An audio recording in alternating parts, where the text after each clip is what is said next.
Welcome. स्वागत है आपका द आउटस्टैंडिंग गुरुकुल में। जैसा कि आपको पता है यूजीसी नेट कॉमर्स 2024 के लिए हम एक कम्प्लीटली फ्री बैच चला रहे हैं जहां पे हम सारी यूनिट्स को कवर कर रहे हैं। जो लोग नए हैं उनकी जानकारी के लिए बता दें कि यूनिट 1 पूरी तरह से कंप्लीट हो चुका है। आप प्लेलिस्ट में जाके वो सारी वीडियोज़ देख सकते हैं। बात करें यूनिट 2 की, तो यूनिट 2 में हम ऑलरेडी 2 लेक्चर्स कर चुके हैं। आज तीसरा लेक्चर ये होने वाला है।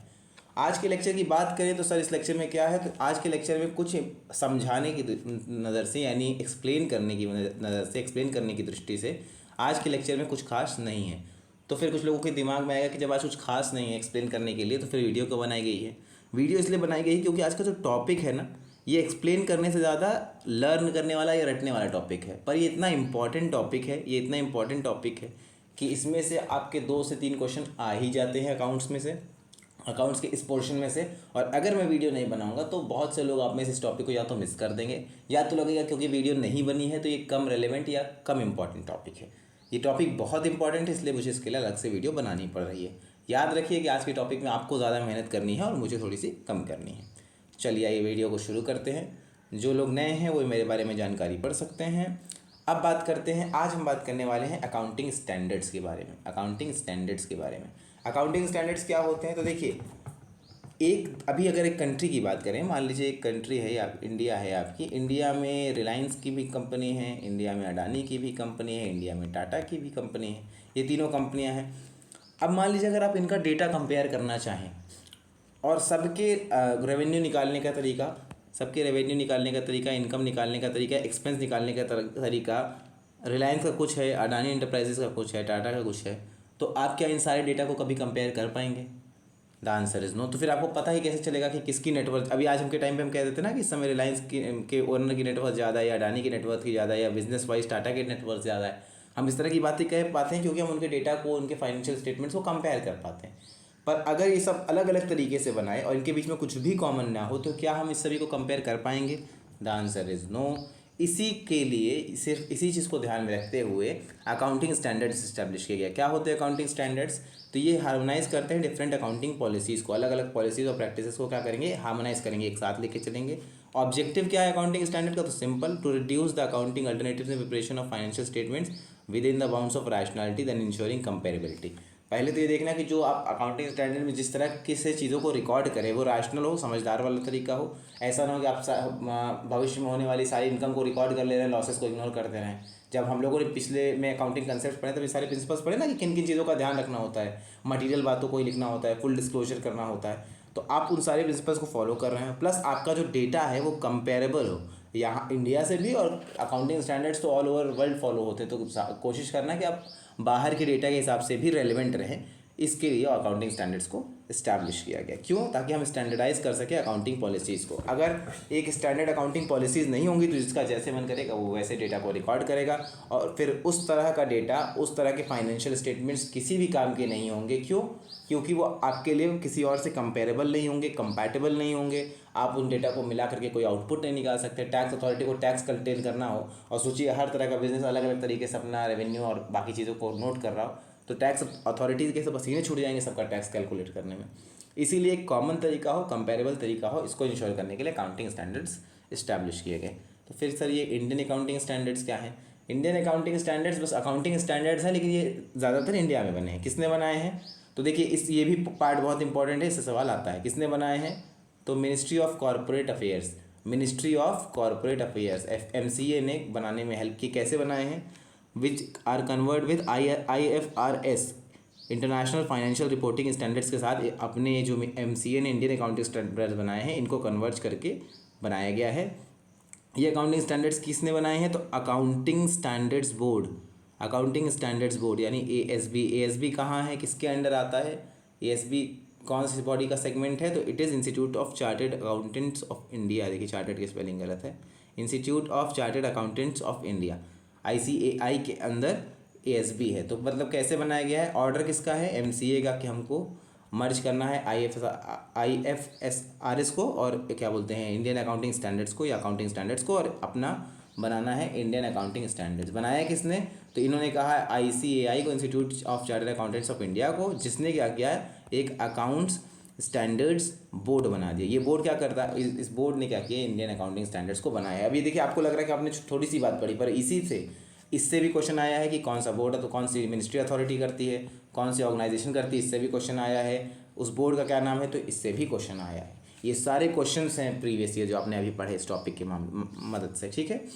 Ministry of corporate affair by way of notification कब, डेटेड 16 फरवरी 2015 नोटिफाइड कंपनीज रूल्स 2015। कब बना, 2015 में बना है, 16 फरवरी 2015 को नोटिफाई हो गया था, ठीक है। और उसके बाद सेक्शन 469 ऑफ कंपनीज एक्ट में डाला गया। और ये सब उतना इंपॉर्टेंट नहीं है, पर आपके ध्यान रखना है कि मिनिस्ट्री कौन सी है, ऑर्गेनाइजेशन कौन सी है और बॉडी का नाम क्या है, ठीक है। आइए अब आगे बढ़ते हैं। अब ये वो समय है जहाँ मैं आपको कह रहा था ना कि आपको थोड़ी ज़्यादा मेहनत करेगी हमारे मुकाबले। ये सारे अकाउंटिंग स्टैंडर्ड्स क्या पढ़ने हैं तो जी पढ़ने हैं, क्या याद करने हैं तो जी याद करने हैं। होता क्या है, यूजीसी नेट क्या करता है, मान लीजिए आपको उसने शेयर बेस्ड पेमेंट दे दिया, बिजनेस कॉम्बिनेशन, इंश्योरेंस कॉन्ट्रैक्ट और ये दे दिए, ये 4 आपको दे दिए, और सामने वो लिख देगा 102, 103 और मैच द फॉलोइंग का क्वेश्चन दे देगा। आपको मैच करना रहेगा। तो इस तरह के क्वेश्चन के लिए आपको नॉर्मली तो सारे आने चाहिए, पर अगर आप सारे याद नहीं भी कर सकते हैं तो कोशिश करिए आप 60 to 70% अकाउंटिंग स्टैंडर्ड्स याद कर लीजिए। अब ये देखिए, ये कहीं लिखा नहीं है, केवल ट्रिक है। इसके पीछे कारण क्या है कि जब भी वो मैच द फॉलोइंग देता है तो मिनिमम 4 कर देता है। तो अगर आप 60 to 70% याद कर लेंगे, मतलब अगर आप 2 भी चीज़ें मैच कर ले जाते हैं तो बाकी 2 ऑप्शंस में आपको मिल जाएंगे आसानी से। लेकिन कोशिश ये कीजिए कि पहले पूरा याद करिए। अगर नहीं कर पाते, जिन लोगों को याद मुश्किल से होता है, नहीं होता है, उनके लिए कि अगर आप 60 से 70% भी याद कर लेंगे, 2-4 नहीं भी आएगा तो काम आपका चल जाएगा। आइए बात करते हैं कि क्या है 101। हमने बोला ना कि 2015 में शुरू हुआ ये अकाउंटिंग स्टैंडर्ड। जो पहली बार इंडियन अकाउंटिंग स्टैंडर्ड अडॉप्ट किया गया उसे बोलते हैं इंडियन अकाउंटिंग स्टैंडर्ड 101। देखिए, हमको याद कैसे रखना है, नॉर्मली एएस कहाँ से शुरू होता है, AS1 से शुरू होता है, लेकिन हम लोगों ने इसमें को कहाँ से शुरू किया, 101 से। हमारे यहाँ भारत में कुछ भी होता है ना, तो इसको क्या बोलते हैं, इसको बोलते हैं शुभ अमाउंट बोलते हैं। ऐसा अमाउंट बोलते हैं जब हम कुछ भी गुड करने जाते हैं तो उसके आगे 1 लगाते हैं, तो समझ लीजिए 101 शुभ नंबर था, इसलिए हमने यहाँ से शुरू किया। ऐसा कुछ रीज़न नहीं है, खाली याद रखने के लिए आप ऐसे रख सकते हैं। शेयर बेस्ड पेमेंट मतलब आपने कोई गुड्स खरीदा है, उसका पेमेंट किस में किया है, शेयर में किया है, तो वो बातें कहाँ किस अकाउंटिंग स्टैंडर्ड के हिसाब से रिकॉर्ड होंगी, तो वो होंगी इंडियन अकाउंटिंग स्टैंडर्ड 102 के हिसाब से। बिजनेस कॉम्बिनेशन में क्या है, यानी इंडियन अकाउंटिंग स्टैंडर्ड 3 में, इसमें अगर आप मर्जर कर लेते हो, आप मर्जर करते हो, एक्विजिशन करते हो, तो आपको पता होना चाहिए कि उसको कैसे रिकॉर्ड करेंगे, उसका क्या प्रोसीजर होगा, तो वो कहाँ मिलेगा, 103 में।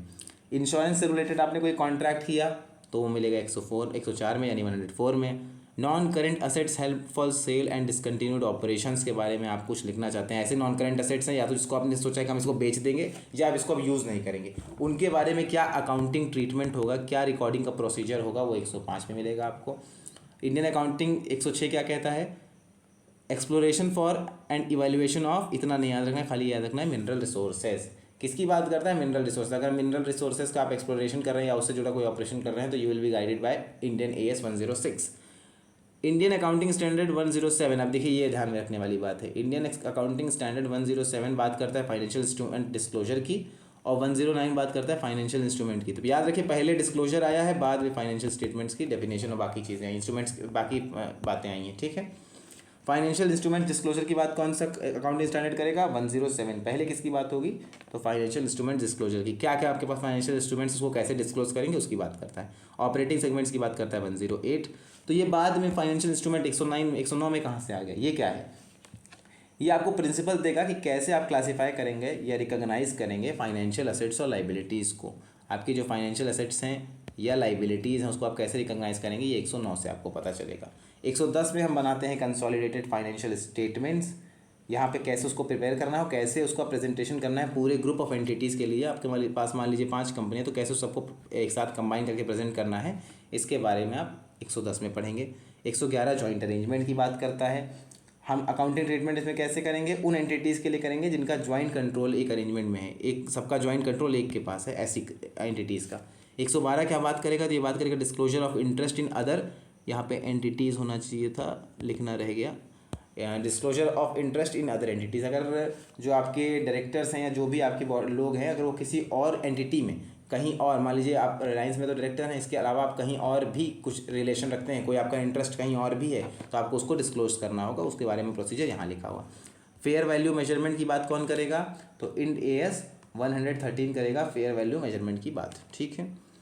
ये देखिए, अब इसको आपको पढ़ते वक्त समझ में आ रहा होगा, यहाँ पे इंड एस होगा, आपको पढ़ते वक्त समझ में आ रहा होगा कि ज़्यादातर ये वो वाला काम है जहाँ पे आपको चीज़ों को याद करना है, रटना पड़ेगा। समझाने के लिए तो मैं एक बार बता दे रहा हूँ कि इसमें क्या होता है, पर आपको ये रटने ही पड़ेंगे, इसका कोई सॉल्यूशन नहीं। इन AS100, इसको एक काम करिए, यहाँ से नोट डाउन कर लीजिए, इसको आप लिखते चलिए।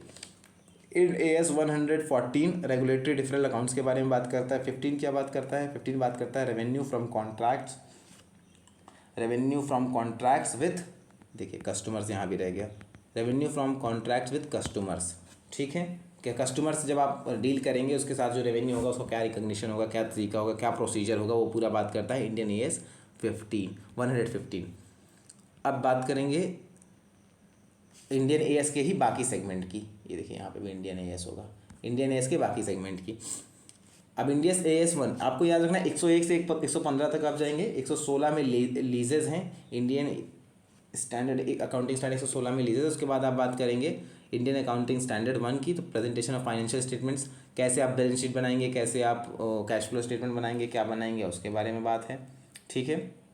AS2 बात करेगा इन्वेंट्रीज़ की, मतलब जो स्टॉक की आप अकाउंटिंग करते हैं उसके बारे में। कैश फ्लो के बारे में बात करेगा 7।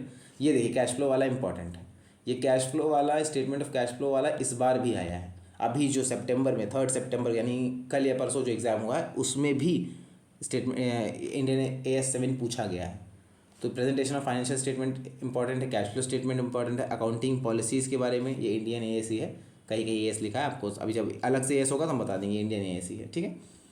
अकाउंटिंग पॉलिसीज़ के बारे में बात करता है। 10 बात करता है events after reporting period. Construction contracts की बात करता है 11। इनकम टैक्सेस का क्या प्रोसीजर होगा, कैसे कैलकुलेट करेंगे, कैसे फिल करेंगे 12।